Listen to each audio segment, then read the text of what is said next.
Good morning, everybody. Amanda here.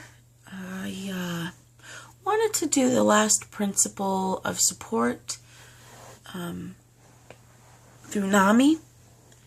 It's the 12th one, and it is, we will never give up hope. And to me, that means that no matter what happens to me, no matter where my life takes me, or how my mental health is or isn't, I believe that I will be okay. The mental health system, depending on where you live in any part of the world, probably isn't as helpful as it could be. In my experience, being at the hospital and my son being at the hospital, I have learned that for him, all they do is watch you and see how your meds work and then change it if they feel like it. But there's nothing really helpful about, in my opinion, going to the hospital. Because if they're just going to look at his meds, I mean, that's what he has a psychiatrist for. I think it's just a waste of time on a level, and I'm not really happy with what happened the last time he was there, when they didn't even bother to change his sheets when he wet the bed, and there was blood on the bed, and they didn't even bother to clean it or nothing. They're like, oh, it's the kid's responsibility. And I'm like, are you kidding me? He was 8 at the time. I'm like, he's an 8-year-old boy. You are the adult. He is not going to say, oh, I wet the bed, because he's embarrassed about it. So, I don't know, once a day, at least check and make sure everything is okay. Just because it's a mental health facility doesn't mean that they shouldn't be cleaning up after people, especially if they wet the bed and there's blood on the bed. That's totally unacceptable to me. It's still a hospital. Get with the program, people. Okay, so I just went on a little tangent there, but I find that it's not helpful. So I don't have much hope there necessarily, but I do think that that there could be better ways to deal with mental health and people getting services and things like that. You know, especially veterans and kids and just anybody who has a hard time with getting what they should be getting in terms of mental health.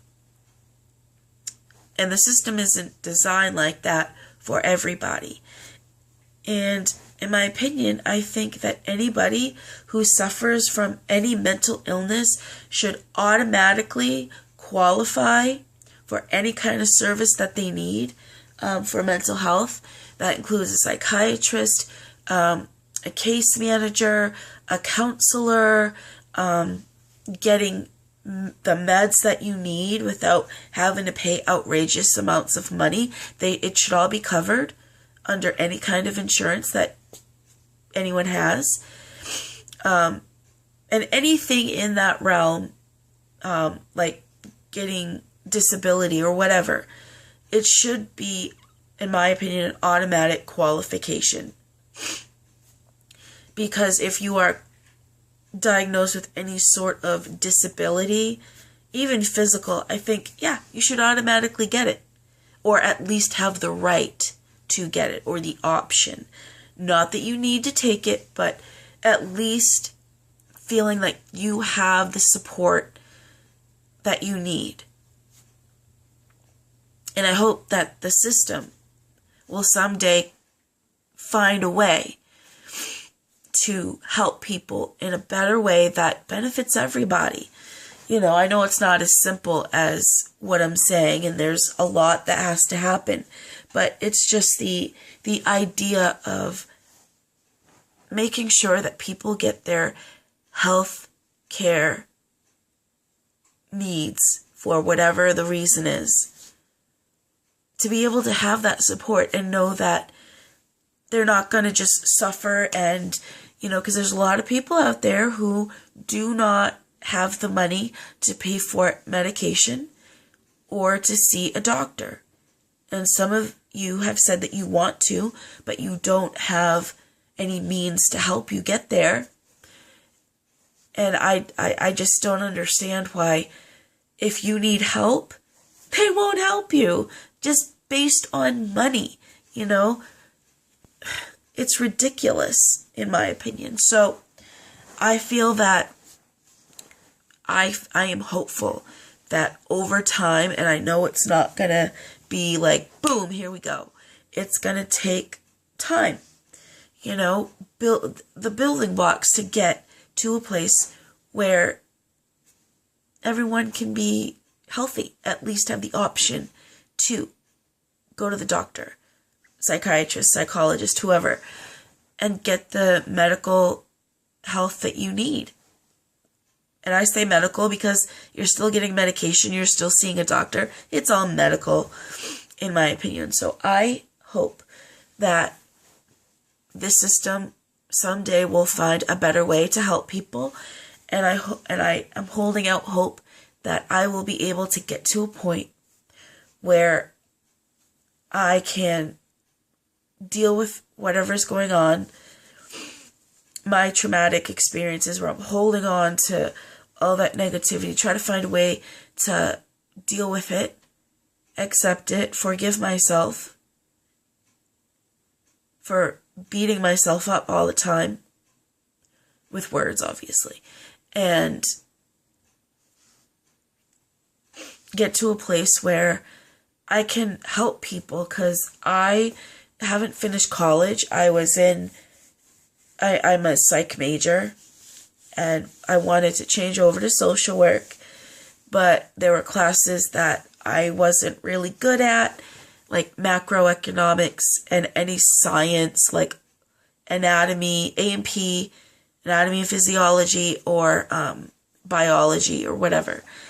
And looking up in the microscopes, I don't understand. I'm like, So, but I leave out hope that I will go back to school.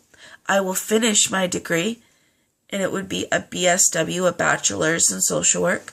And then maybe I could go on from there and get a master's in social work, MSW.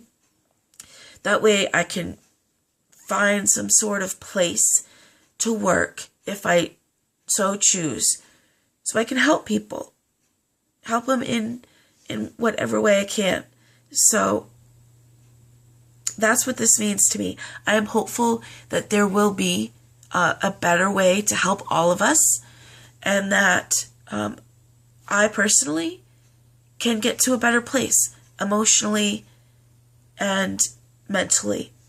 So I'm not so consumed with depression or hypomania, mania, or symptoms of PTSD and stuff like that, where I can learn how to function better.